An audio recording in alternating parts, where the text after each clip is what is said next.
ሰላም ጤና ይስጥልኝ ውድ የወንበር ሚዲያ ተከታታዮች እንደምን አላችሁ? እኔ ደህና ነኝ፣ እግዚአብሔር የተመሰገነ ይሁን። እንግዲህ ዛሬ ደግሞ የምናየው ከዚህ ላይ እንደምትመለከቱት በየዓመቱ ጾመ ነነዌን እንዴት አድርገን እንደምናሰላ ጾመ ነነዌን ለማግኘት የምንጠቀምባቸው ስንቱ ህጎች ይላለኝ ሶስቱ ህጎችን እናያለን ማለት ነው። በምሳሌ ያስገድፈን ማለት ነው።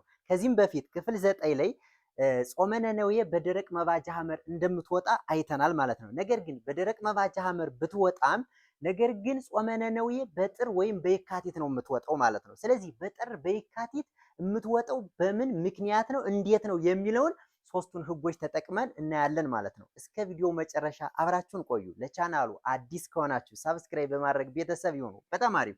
ስለዚህ ጾመ ነነዌን የምትፈልጉትን ዓመተ ምህረት ብትፈልጉ የ1990 ብትፈልጉ የ2040 የ2050 የምትፈልጉትን ዓመተ ምህረት ጾመ ነነዌ ወይም የነነዌ ጾም መቼ እንደምትገባ ለማስላት የምንጠቀምባቸው ሶስቱ ህጎች አንደኛው ምንድነው ካላችሁኝ መጥቅ ነው። መጥቅ ከዚህ በፊት ስለ መጥቅ አይተናል። መጥቅን እንዴት አድርገን እንደምናገኝ እስከ ቀመሩ እስከ ፎርሙላው ድረስ አይተናል ማለት ነው። ስለዚህ መጥቅን እናሰላና መጥቅ ትላላችሁ። መጥቅ ይበልጣል ወይም ግሬተር ዛን ስንት 14 ያ ማለት መጥቁን አስልታችሁ የምትፈልጉትን ዓመተ ምህረት መጥቅ አስልታችሁ ከ14 በላይ ከበለጠ ያ ማለት 14 ሊሆን ይችላል 15 16 17 whatever የምትፈልጉት የሆነ ያ መጥቅ አስልታችሁ ይመጣልኝ። ስለዚህ መጥቁን አስልታችሁ ከ14 በላይ ከበለጠ በዓለ መጥቅ በመቼ ይውላል ብንላል? በመስከረም ይውላል ማለት ነው። በዓለ መጥቁ በዓለ መጥቅ ማለት ደግሞ ምንድነው ብለናል? መጥቁ የሚውልበት ዕለት ነው ብለናል። ያ ማለት መጥቁ ለምሳሌ የምትፈልጉት ለምሳሌ የ2050 ዓመተ ምህረት ገና ወደፊት የሚመጣው ማለት ነው። መጥቁ ምሳሌ ነው የማስረዳችሁ። ለምሳሌ 16 ቢመጣ ከ14 በላይ ሆነ ማለት ነው። ስለዚህ በዓለ መጥቁ በመስከረም ይውላል። መስከረም 16 የምትውለዋ ዕለት ማናት ነው ታሰሉና ከዛም በኋላ ከዚህን በላይ በሆነ ጊዜ ጾመ ነነዌ በየት ትወጣለች? በጠር ትወጣለች። በጠር ትወጣለች። ማን? ጾመ ነነዌ ማለት ነው። አንድ ህግ ሀ ማለት ነው። ሀ ከዛ አንደኛ ምን ለ አሁን ለሌ ደግሞ መጥቁን አስልታችሁ መጥቁን ኳልኩሌት አድርጋችሁ ግሬተር ዛን ስንት ያንሳል ከስንት መጥቅ ያንሳል ከስንት ከ14 ከሆነ ስለዚህ በዓለ መጥቁ በመቼ ይውላል? በጥቅምት ይውላል። በጥቅምት በሚውልበት ጊዜ ጾመ ነነዌ በየት ትወጣለች ካላችሁኝ በየካቲት ትወጣለች። የካቲት ትወጣለች ማለት ነው። ሁለተኛ ህግ ልንገራችሁ። ሁለተኛ ልብ በሉ። ሁለተኛ አሁን እንግዲህ ጾመ ነነዌ በደረቅ መባጃ ሐመር ከወጣች ስለ መባጃ ሐመር ክፍል 9 ክፍል 8ም ስለተማርነ ከወጣች አሁን መባጃ ሐመርን ለማግኘት መጥቅ ሲደመር የዕለታት ተውሳክ ብለን አግኝተናል። አሁን ከዚህ ላይ የምትዙልኝ እዚች ላይ ልንጣላችሁ። መጥቅ ከ14 በላይ ከበለጠ በዓለ መጥቅ በመስከረም ይውላል። ጾመ ነነዌ በጥር ትወጣለች ብለናል። ነገር ግን ሁለተኛው ላይ ስመጣላችሁ መጥቁ ከ14 በላይ ሆኖ ከዕለታት ተውሳክ ጋር ተደምሮ ከስንት ከ30 ከበለጠ በስንት ማካፈል ነው? ሲካፈል ለ30 ስናደርገው ስለዚህ ቀሪ ይመጣለኝ። ከዛ በ30 ስናካፍለው ለምን ነው በ30 የምናካፍለው ካላችሁኝ መጥቁና የዕለታት ተውሳክ ተደምረው ከ30 ከበለጡ ያ ማለት ጾመ ነነዌ በጥር ልትወጣ የነበረው በ30 ስናካፍለው ሙሉ ጠርን አንድ ወሩን ይይዝና በማን ትወጣለች? አሁንም በየካቲት ትወጣለች ማለት ነው። በጣም አሪፍ። ሶስተኛ ህግ ልንገራችሁ። ሶስተኛው ምንድነው ካላችሁኝ እንግዲህ ፀሐይና ጨረቃ በተፈጠሩበት ሆት ወይም ደግሞ መስኮት ወይም ደግሞ አቅጣጫ ማለት ነው። ሆት ማለት ስለዚህ በ19 ዓመታቸው በአንድ ላይ አብረው በተፈጠሩበት ሆት መስኮት ይገናኛሉ። ጉዟቸውን መስከረም 1 ይጀምራሉ። ሁለቱም ፀሐይም ጨረቃም ማለት ነው። እንግዲህ ጨረቃን ሌሊቱን የምናሰላበት ነው። ፀሐይን ደግሞ ብርሃኑን የምናሰላባት ነው። አሁን በዚህን ጊዜ ፀሐይና ጨረቃ መስከረም 1 ጉዟቸውን ጀምረው ከዛም በኋላ በተፈጠሩበት ሆት ወይም ደግሞ መስኮት የሚገናኙት መቼ ነው ካላችሁኝ ከ19 ዓመት በኋላ ነው።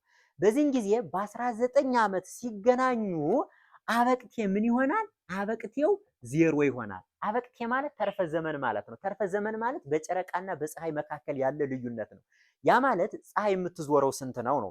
365 ቀን ከ15 ኬክሮስ ትዞራለች ፀሐይ። ያ ማለት 12 ወር ከ5 ቀን ጳጉሜን ጨምሮ ማለት ነው። ጨረቃሳ ያ ማለት ፀሐይ አንድ ዓመት የሚሞላት ማለት ነው። ጨረቃሳ ካላችሁኝ 354 ቀን ይፈጅባታል አንድ ዓመት ለመሆን። ያ ማለት ከፀሐይ ወደ ኋላ ጨለመው ክፍል ጨረቃ በስንት ቀን ትቀራለች? በ11 ቀን። ያቺ ተርፈ ዘመን ወይም ደግሞ አበቅቴ ብለን እንጠራታለን። ነገር ግን በ19 ዓመት ተርፈ ዘመን የሚባል አይኖርም፣ ዜሮ ይሆናል። በዚህን ጊዜ መጥቅም ዜሮ ይሆናል። ወንበር ምን ይሆናል? ዜሮ፣ ምንም ተርፈ ዘመን የሌለበት በሚሆንበት ጊዜ በዚህን ጊዜ ይላል በዚህን ጊዜ መስከረም 30 ቀን የዋለበት የዕለት ተውሳክ መባጃ ሐመር ሆኖ ይከርማለኝ። ጾመ ነነዌም አሁንም በየካቲት ትወጣለች፣ በየካቲት ትወጣለች ማለት ነው፣ ትወጣለች። ስለዚህ ጠቅለል ሳደርገው እነዚህን ሶስቱን ህጎች ተጠቅመን ጾመ ነነዌ ወይም የነነዌ ጾም መቼ እንደምትገባ በየዓመቱ ምን ማድረግ እንችላለን ማለት ነው? ማስላት እንችላለን ማለት ነው። ልብ በሉ። ከዚች ላይ ጠቅለል ላድርግላችሁ። መጥቅን ታሰሉና ከ14 በላይ ከሆነ በጥር ትወጣለች። እንደገና መጥቁን ደግሞ አስልታችሁ ከ14 በታች ካነሰ በየካቲት ትወጣለች። እንደገና ደግሞ ያ ማለት አሁን ደግሞ እዚሁ ላይ የምትዙልኝ ነገር ቢኖር ነገር ግን ሁለተኛው ከ30 ከበለጠ ለምሳሌ አሁን መጥቁ 18 ቢመጣ 18 ሲደመር የዕለታት ተውሳክ እናደርግና ከ30 ከበለጠ በ30 ስናካፍለው ጠር ልትወጣ የነበረውን ወደ የት ትሄዳለች? በየካቲት እንደምትወጣ። እንዲሁም ደግሞ መስከረም 30 አበቅቴው ወይም ተርፈ ዘመን በማይኖርበት ጊዜ አበቅቴው ዜሮ በመጣ ጊዜ መስከረም 30 ቀን ታሰላላችሁ። ሰኞ፣ ማክሰኞ፣ ረቡዕ መቼ ነው መስከረም 30 ትሉና ሰኞ ከሆነ የሰኞ ተውሳክ ስንት ነው? ያንን ተውሳኩን ትወስዱና ስለዚህ በመቼ ትወጣለች? በየካቲት ትወጣለች ማለት ነውና ስለዚህ እነዚህን ህጎች ተጠቅመን እናሰላለን። እስኪ አሁን አንድ ምሳሌ ልስጣችሁ። የመቼን እናስላ? የ2012 ዓመተ ምህረት ጾመ ነነዌ ጾመ ነነዌ መቼ ትወጣለች? መቼ ትወጣለች? አሁን ይሄንን ነው የምናሰላ። የ2012 ማለት ነው። እናንተ የምትፈልጉትን ዓመተ ምህረት ማሰላት ትችላላችሁ። እስኪ እንንጣ። አሁን የ2012 ከሶስቱ ከነዚህ ካሳየዋችሁ ህጎች ጾመ ነነዌ የትኛውን ታሟላ ይሆን ነው? አንደኛውን ታሟላ ይሆን ወይንስ አንደኛ ሀን ወይንስ አንደኛ ለን ወይንስ ሁለተኛውን ወይንስ ሶስተኛውን? ከሶስቱ የትኛውን ህግ ተጠቅማ ትወጣለች ጾመ ነነዌ? የመቼ? የ2012። በጣም አሪፍ። አሁን ከሶስቱ ህጎች ከሶስቱ ህጎች ወይም ከዚህ ላይ ጽፈን መጀመሪያ ካየናቸው በየትኛው እንደምትወጣ እናያለን። የመቼ? የ2012። ቀመሪያችን ምንድን ነው? ጾመ ነነዌ። ልብ በሉ። ጾመ ነነዌ ጾመ ቀመራችን አሁን በደንብ እንድትዙልኝ ይፈልጋለሁ። ጾመ ነነዌ እኩል ይሆናል መባጃ ሐመር ነው። ያ ማለት ጾመ ነነዌ በደረቅ መባጃ ሐመር ትወጣለች ማለት ነው።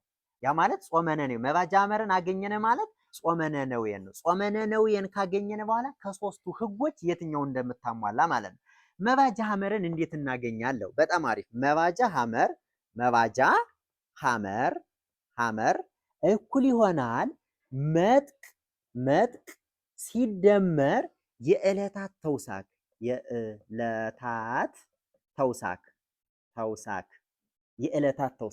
ቀመራችን ይሄ ነው። በጣም አሪፍ። መጥቅን እንዴት እናገኛለን ነው?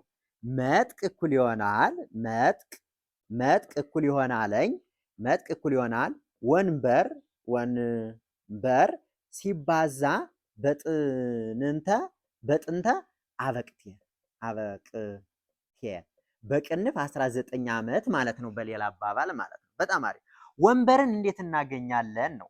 ከዚህም በፊት ስለተማማርነ አይተነዋል ብላችሁ እንዳታልፉት በነገራችን ላይ። ምክንያቱም ሶስቱን ህጎች ከየትኛው ተጠቅማ ጾመ ነነዌ እንደምትወጣ ላሳያችሁ ስለሆነ እዛ ላይ ደግሞ በሰፊው ግልጽ ይሆንላችኋል ማለት ነው። በጣም አሪፍ። ስለዚህ ወንበር እንዴት እናገኛለን ነው። ወንበር እኩል ይሆናለኝ ዓመተ ፍዳ ሲደመር ዓመተ ምህረት እኩል ይሆናል ማን ነው የሚመጣ? ዓመተ ዓለም ይመጣል። ዓመተ ዓለሙን ለማን ታካፍሉታላችሁ? ለ532 ከዛ ቀሪ ያዘ ድርሻ አለ አይደለ? የሆነ ድርሻ አለ። ከዛም በኋላ ማን አለ? ቀሪ አለ። ቀሪው እንደገና ሲካፈል ለማን ታደርጉታላችሁ? ለ76 ዓመት ማለት ነው። ወይም ለአውደ ማህተም ብለን ለጠራ ነው። አሁንም ምን አለ? ድርሻ አለ። ከዛ ማን አለ? ቀሪ አለ። አሁንም ቀሪው ሲካፈል ለማን ታደርጉታላችሁ? ለ19 ዓመት ታደርጉታላችሁ። ከዛ ድርሻ አለ። ከዛ እንደገና ማን አለ? ቀሪ አለ። ከቀሪው ላይ ሲቀነስ አንድ ማንን እናገኛለን? ወንበርን እናገኛለን ማለት ነው። በጣም አሪፍ። አሁን እስኪ እናስላ። እዚህም በኋላ የመቼን ነው የተጠየቅነ? የ2012 ዓመተ ምህረት ጾመ ነነዌ ከሶስቱ ህጎች በየትኛው ሆና በጥር ነው በየካቲት መቼ ትገባለች የሚለውን ነው የምናየው። አሁን እዚህ ላይ ልምጣላችሁ። በጣም አሪፍ። አሁን የተጠየቅነው እዚህ ላይ ቀመራችን ምንድነው? እዚች ላይ እንመጣለን። ወንበርን አይደለ? መጥቅን ለማስላት ወንበር ሲባዛ በጥንታ በቃ። አሁን ቅድሚያ ወንበርን እናሰላለን። ወንበር ደግሞ ዓመተ ፍዳ የምንለው ማን ነው? ዓመተ ፍዳ የምንለው 5500 ዘመን ሲደመር ታረጋላችሁ። ሲደመር ማን ነው? ዓመተ ምህረት አይደል ያልነው ቀመራችን። ዓመተ ምህረት ስንት ነው? 2012 እኩል ይሆናል 7512 ይመጣል ማለት ነው። አሁን ይሄንን ከስልካችን ጋር እያካፈልን እናያለን ማለት ነው። በጣም አሪፍ። ከስልካችን ጋር ስናካፍለው ይሄ ከመጣ 7512 ሲካፈል ለስንት ሲካፈል እዚች ላይ ቀመሩ አለንጣ ለስንት ይለኛል? ለ532። በጣም አሪፍ 532። ስለዚህ ሲካፈል ለ532 እኩል ይሆናል 14 ድርሻ አለ። 14ን አጠፋና ዜሮን ተካና በ14 ሲባዛ ቀሪውን ለማግኘት ማለት ነው። በስንት ባካፈልኩበት 532 እኩል ይሆናል ስንት መጣ? 64.000 ይላል። ያ ማለት 64 ማለት ነው። ስለዚህ ምን መጣ? እኩል ይሆናል 14 ቀሪ ስንት መጣ? 64 መጣ ማለት ነው። 64። አሁን ይሄንን ቀሪውን ለማን አካፍሉት ይላል ቀመራችን? ለ76። ነገር ግን 64 ለ76 ስለማይችል ለማን አካፍለዋለሁ? ለ19 አካፍለዋለሁ። በጣም አሪፍ። 64 ሲካፈል ለ19 እኩል ይሆናል 64 ሲካፈል ለ19 እኩል ይሆናል 3 ቀሪ 3ን ላጥፋና 0 ልተካና ሲባዛ በስንት ባካፈልኩት በ19 ሳደርገው እኩል ይሆናል ስንት ይመጣል? 7 ይመጣል ማለት ነው። 7። አሁን ከ7 ላይ ማንን ቀንስበት ይለኛል? አንድን ቀንስ ይላል። 19 ያካፍለ ቀሪውን። ስለዚህ ሲቀነስ 1 እኩል ይሆናል 6 መጣ። በጣም አሪፍ። የ2012 ዓመተ ምህረት ወንበር 6 መጣ። ወንበር 6 ከመጣ ከዚያ መጥቅን እናገኛለን። መጥቅ እኩል ይሆናል ወንበር ሲባዛ በጥንተ አበቅቴ ብለናል። ወንበር ስንት መጥቷል? 6። በጣም አሪፍ። 6 ሲባዛ መጥቅ እኩል ይሆናል 6 ሲባዛ 6 ማለት ወንበር ነው። ሲባዛ ጥንተ አበቅቴው ስንት ነው? 19። ምን ጊዜም በ19 6 ሲባዛ በ19 እኩል ይሆናል 114 መጣ። እዚች ላይ ከ30 ከበለጠ በስንት ታካፍሉታላችሁ? ሲካፈል ለ30 ታደርጉታላችሁ። አሁን ከዚህ ላይ ሳባዘው 6 ሲባዛ በ19 114 መጣ። ከ30 በለጠ። ከ30 ካልበለጠ ግን እሱኑ ነው የምትወስዱት። ማንን? መጥቅን ማለት ነው። ግን ስለበለጠ ለአንድ ወር ለ30 አካፍለዋለሁ። ሲካፈል ለ30 እኩል ይሆናል ሲካፈል ለ30 እኩል ይሆናል 3.8 ይመጣል። 3 ላስወግድና ሲባዛ በ30 ሳደርገው 24 ይመጣል ማለት ነው። በጣም አሪፍ 24። አሁን እንምጣ። አሁን ማንን አምጥተናለኝ?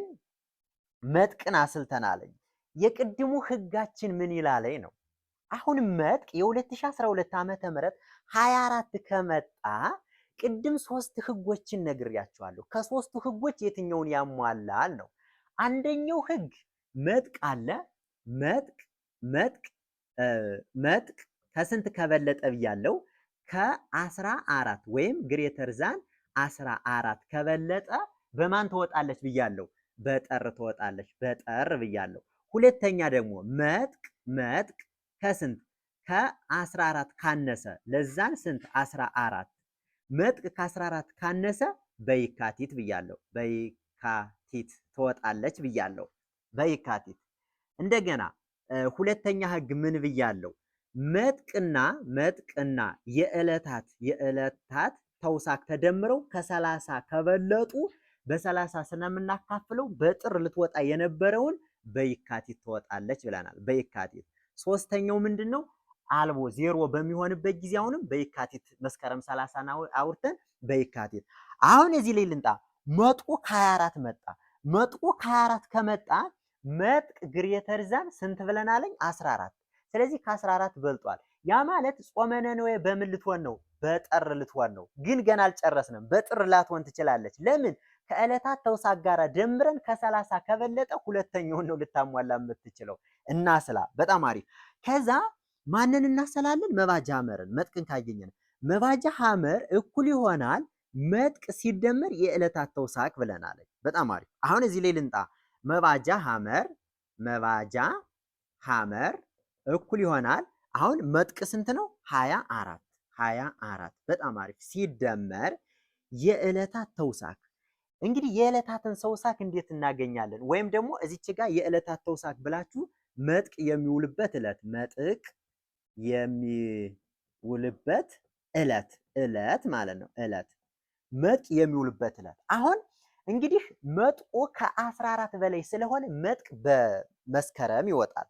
አሁን በዓለ መጥቁን ለማግኘት መስከረም 24 ቀን ማን ነው የነበረው ነው? መስከረም 24 ቀን።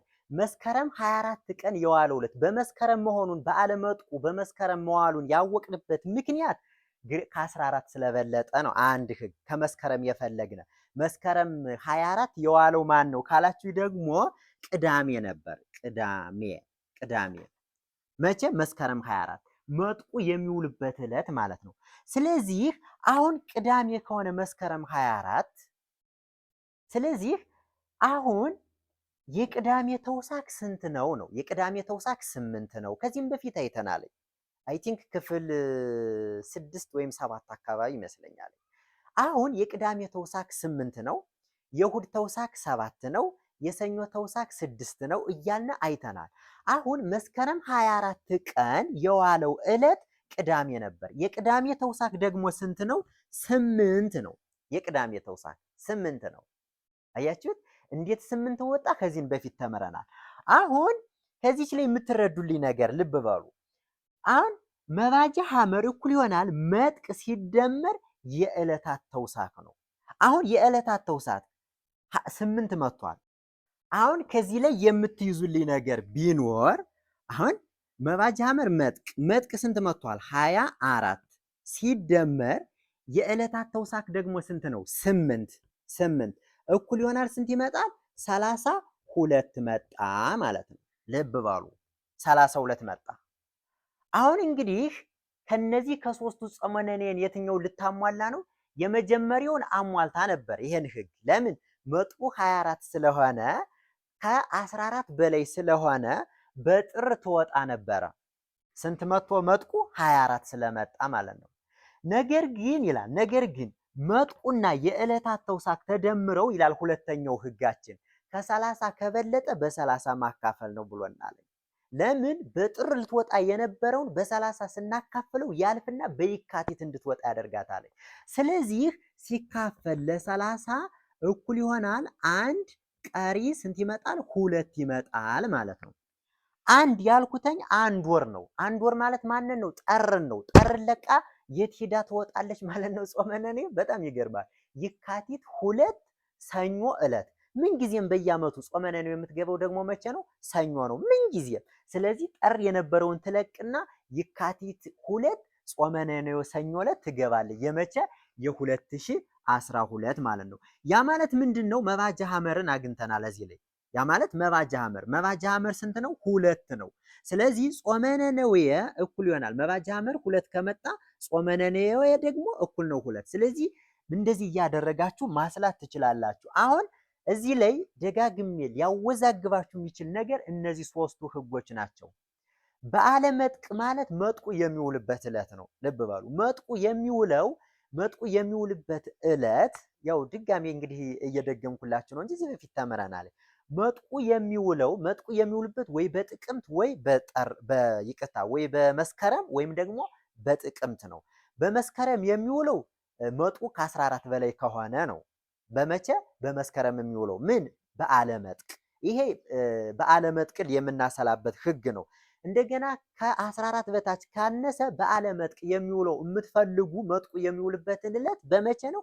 በጥቅምት ነው። 0 በሚሆንበት ጊዜ ግን መስከረም 30 ነው የምትጠቀሙ። ይሄ የዕለታትን ተውሳክ ለማግኘት ወይም ደግሞ መጥቁ የሚውልበትን ዕለት ለማስላት የምትጠቀሙበት ህግ ነው። ጾመ ነነዌን ግን ለማግኘት እነዚህ 3ቱን ህጎች ወይም ቅድም የነገርኳችሁ ነው የምትጠቀሙ ማለት ነው። እና ስለዚህ እንደዚህ እያደረጋችሁ የምትፈልጉትን ዓመተ ምህረት ምን ማድረግ ትችላላችሁ? ማስላት ትችላላችሁ ማለት ነው። በጣም ትገረማላችሁ። እዚህ ላይ የምትዙልኝ ነገር ቢሆን ማስታወሻ ያዝ እህቴ። ጫር እያደረጋችሁ ጻፉ። በኮሜንት ደግሞ አሳውቁኝ። ያልገባችሁ ነገር ካለ ደግሞ ስልኬ ባዮ ላይ ያለላችሁ ደውሉልኝ። ላይቭም ወደፊት እንገባለን፣ እንማማራለን። ስለዚህ እንደዚህ እያደረጋችሁ የምትፈልጉትን ዓመተ ምህረት ጾመ ነነዌ መቼ እንደምትገባ አባቶችን ሳትጠይቁ እራሳችሁ እያሰላችሁ ማግኘት ትችላላችሁና ስለዚህ ይሄን ይመስላል ማለት ነው።